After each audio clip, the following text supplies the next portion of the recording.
దీపావళి వేడుకల సందర్భంగా బాణాసంచా కాల్చే సమయంలో సరైన జాగ్రత్తలు తీసుకోకపోవడంతో నగరంలో పలు చోట్ల ప్రమాదాలు జరిగిన సంగతి తెలిసిందే. ఇక పలు చోట్ల పటాకులు కాల్చేటప్పుడు జరిగిన ప్రమాదాల్లో పదుల సంఖ్యలో గాయపడ్డారు. వారంతా మెహదీపట్నంలోని సరోజినీదేవి కంటి ఆసుపత్రిలో చికిత్స పొందుతున్నారు. బాణాసంచా పేల్చే సమయంలో ఆ వేడుకలను చూసేందుకు బయటకు వచ్చిన వారు, బాణాసంచా కాల్చిన వారు సరైన జాగ్రత్తలు తీసుకోకుండా వేడుకల్లో పాల్గొనడం వల్లే ఈ ప్రమాదాలు జరిగాయని అంటున్న డాక్టర్ వసంతతో మా ప్రతినిధి లిఖిత ఫేస్ టు ఫేస్. నిన్న దీపావళి సందర్భంగా పలు ప్రాంతాల్లో ప్రమాదం అయితే చోటు చేసుకుంది. అయితే దీనికి సంబంధించి కూడా బాధితులు సరోజినీదేవి హాస్పిటల్కి అయితే చేరుకున్నారు. నైట్ 7 గంటల నుండి కూడా ట్రీట్మెంట్ అయితే స్టార్ట్ అయింది. దీనికి తగ్గట్టుగానే ఇప్పటికే హాస్పిటల్ సిబ్బంది వారు ఎక్స్ట్రా డాక్టర్లను కూడా ఏర్పాటు చేసి వాళ్ళకి ట్రీట్మెంట్ అయితే ఇప్పిస్తున్నారు. అయితే ఈ ప్రమాదానికి సంబంధించి అసలు ఏం జరిగింది, ఎంతమంది ఇబ్బందులు ఉన్నారు, ఎంతమందికి సీరియస్గా ఉంది అనే వివరాలన్నీ కూడా డాక్టర్ వసంత మనతో ఉన్నారు. ఆవిడని అడిగి మరిన్ని వివరాలు తెలుసుకుందాం. మేడం, అసలు ఏం జరిగింది, ఎంతమంది సీరియస్గా ఉన్నారు, ఈ ప్రమాదానికి గల కారణం ఏంటి, మెయిన్ ఇష్యూ ఏమిటి? నిన్న దీపావళి సందర్భంగా మనకి చాలామంది పిల్లలు పెద్దలు టపాకాయలు కాల్చేటప్పుడు ఇంజరీస్ జరిగాయి. వాళ్ళందరూ ఒక 40 మెంబర్స్ వరకు మన హాస్పిటల్కి, సరోజినీదేవి ఐ హాస్పిటల్కి వచ్చారండి.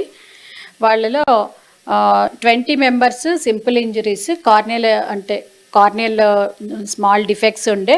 సో వాటినన్నిటినీ ఆ డస్ట్ అంతా పడితే దాంతా క్లీన్ చేసేసి మెడికల్ మేనేజ్మెంట్తో పంపించాము, వాళ్ళని ఇంటికి పంపించాము 20 మెంబర్స్ని. అందులో ఒక 20 మెంబర్స్ని మేము అడ్మిట్ చేసుకున్నామండి. వాళ్ళకి ఇంజరీస్ కొంచెం పెద్దగా ఉన్నాయి, కార్నియల్ ఇంజరీస్ అన్నీ ఉన్నాయి. సో వాటికి ఈరోజు 4-5 కేసెస్ని సర్జరీస్ చేస్తున్నాము.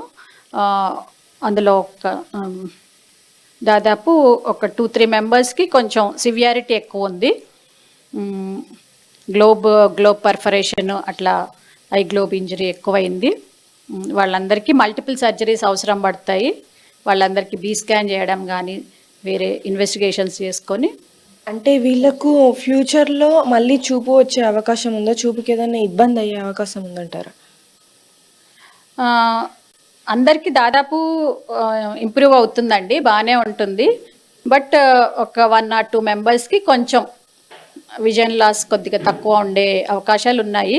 బట్ ఇంకా ఆఫ్టర్ మల్టిపుల్ సర్జరీస్ తర్వాత బెటర్మెంట్ అయ్యే ఛాన్సెస్ ఉంటాయి. ఈ సర్జరీస్ తర్వాత అయినా కానీ వాళ్ళు నార్మల్గా చూడగలుగుతారా, లేకపోతే వాళ్ళకి స్పెట్స్ అవి అవసరం ఏమైనా ఉండే అవకాశం ఉందా? స్పెట్స్ అవసరం ఉంటుందండి. స్పెట్స్ కొంతమందికి అవసరం ఉండొచ్చు, కొందరికి అవసరం లేదు. అందరూ ఇంప్రూవ్మెంట్ అయ్యే ఛాన్సెస్ మోస్ట్ ఆఫ్ ద కేసెస్లో ఇంప్రూవ్మెంట్ ఉంటుంది. బట్ ఓన్లీ ఫ్యూ, జస్ట్ ఒక 2-3 మెంబర్స్కి అట్లా గ్లాసెస్ అవసరం పడవచ్చు. నిన్ననే కాకుండా ఈరోజు మార్నింగ్ కూడా కొన్ని కేసులు వచ్చాయని చెప్తున్నారు, వాళ్ళ పరిస్థితి ఏంటి? ఈరోజు ఇంకా ఇప్పటివరకు చాలా తక్కువ సింపుల్ ఇంజరీస్ వస్తున్నాయి. బట్ ఇంకా వచ్చే ఛాన్సెస్ ఈవినింగ్లో క్రాకర్స్ ఎక్కువ కాలుస్తుంటారు కాబట్టి ఈవినింగ్స్ ఎక్కువ కేసెస్ వచ్చే ఛాన్సెస్ ఉంటాయి. ఈరోజు రేపట్లో కూడా. అంటే నిన్న దాదాపు నియర్ బై ప్లేసెస్ హైదరాబాద్లో ఉండే ప్లేసెస్ వాళ్ళే ఎక్కువ వచ్చారు. బట్ పెరిఫరల్ అదర్ డిస్ట్రిక్ట్స్ నుంచి కానీ స్టేట్ వైడ్ పీపుల్ అందరు కూడా ఈ సరోజినీదేవి ఐ హాస్పిటల్కి వస్తారు. సో వాళ్ళందరూ వచ్చే ఛాన్సెస్ ఉంటాయి. అందులో ఇంజరీస్, సివియర్ ఇంజరీస్ ఉన్న వాళ్ళందరూ కూడా సరోజినీదేవికి వచ్చే ఛాన్సెస్ ఉన్నాయండి. సో ఎన్ని కేసెస్ వస్తాయో చెప్పలేము. సో స్టాఫ్ అందరూ అయితే రెడీగా ఉన్నారు. అయితే ఈ ఇంజరీస్కి సంబంధించి ఎక్స్ట్రా స్టాఫ్ని కూడా మీరు రిక్రూట్ చేసుకోవడం జరిగింది కదా, దీనిపైన?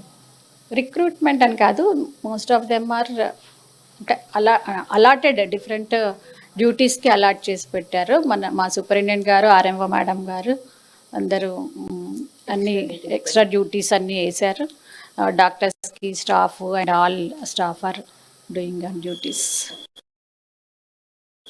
సో ఇక్కడ మనం చూసుకున్నట్లయితే ఎక్స్ట్రా డ్యూటీస్ కూడా మేము చేస్తున్నాము.